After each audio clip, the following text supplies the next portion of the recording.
বিশ্ব নবী যখন কোরআনের জ্ঞান বিতরণ করছিলেন, মক্কার কাফেররা হিংসায় সে তো কোরআন বানায় বানায় পড়ে, মানুষকে নিজ থেকে বানিয়ে বানিয়ে কোরআন পড়ে মানুষদেরকে বিভ্রান্ত করছে। এর জবাবে রাসূলের সাথীরা ইন্না আ'তাইনাকাল কাউসার ফাসাল্লি লিরাব্বিকা ওয়ানহার, কোরআনের সবচেয়ে ছোট্টতম সূরার নাম হলো সূরাতুল কাউসার। কয় আয়াত? 3 আয়াত।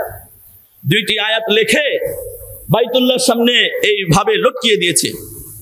এরপরে সাহাবীরা বলল, হে মক্কার কাফেররা, তোমরা তো সবচেয়ে বড় সাহিত্যিক, তোমাদের মাঝে শিক্ষার কোনো কমতি নাই, তোমরা যদি পারো তাহলে আমরা কোরআনুল কারীমের সবচেয়ে ছোট্ট একটি সূরার 3 আয়াত থেকে 2 আয়াত লিখে বাইতুল্লাহ টানিয়ে দিলাম, এরপরের আয়াতকে তোমরা নিজ থেকে বানিয়ে তোমরা পূর্ণ করো।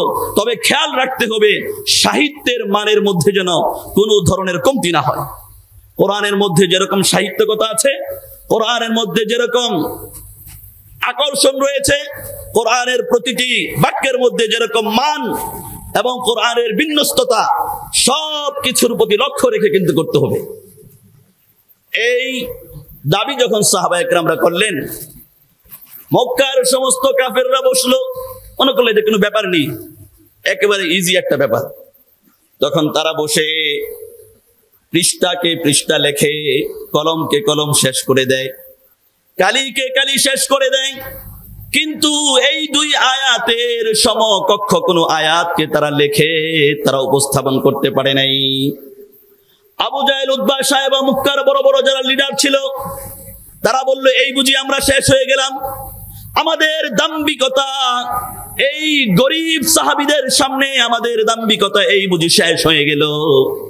বাধ্য হয়ে তারা সেই কালের সবচেয়ে বড় সাহিত্যিক লাবিদের কাছে চলে যায়। লাবিদ সবচেয়ে বড় সাহিত্যিক, গিয়ে বলল, আমাদেরকে বাঁচাও, আমরা একেবারে মাঠে মারা যাব, তুমি যদি আমাদেরকে উদ্ধার না করো তাহলে আমরা মাঠে মারা যাব, আমাদেরকে বাঁচাও।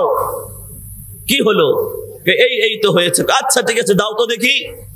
কোরআনকে নিয়ে লাবিদ গবেষণা করে একটার পর একটা আয়াত লেখে।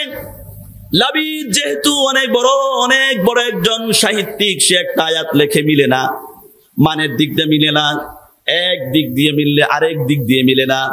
তখন লাবিদ বাধ্য হয়ে এই আরবি একটা বাক্য লিখলো, লাইসা হাযা মিন কালামিল বাশার। এটা লিখে 2 আয়াতের পাশে রেখে দিল।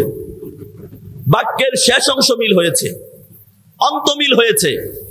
ইন্না আ'তাইনাকাল কাউসার, লাস্টে র, ফাসাল্লি লিরাব্বিকা ওয়ানহার, লাস্টে র, লাইসা হাযা মিন কালামিল বাশার, লাস্টে র। কিন্তু অর্থ তো মিলে নাই। লাইসা হাযা মিন কালামিল বাশার, এই শব্দ লেখে লাবিদ গোটা বিশ্ববাসীকে এই কথা জানিয়েছে, এই বাক্যের অর্থ হলো লাইসা হাযা মিন কালামিল বাশার। এই কোরআন এটা মানব রচিত কোনো কোরআন নয়। এই কোরআন মুহাম্মদ নিজ থেকে বানাই নাই, এই কোরআন তার সাথীরা বানাই নাই, এই কোরআন পৃথিবীর কোনো মানুষের পক্ষ থেকে রচিত না, এই কোরআন মহান স্রষ্টা আল্লাহ পাক রব্বুল আলামিনের পক্ষ থেকে রচিত। এই সাক্ষ্য দিয়ে লাবিদ বললেন, আমার মধ্যে এই কথা বদ্ধমূল হয়ে গিয়েছে, এটা মুহাম্মদের রচিত কিতাব নয়। এই কিতাবের যদি বিরোধিতা করি, যদি ঈমান না আনি, তাহলে আমি লাবিদ সহ আমরা ধ্বংস হয়ে যাব। লাবিদ এসে বিশ্ব নবীর কাছে কালিমা পড়ে মুসলমান হয়ে গেল। সুবহানাল্লাহ বলে।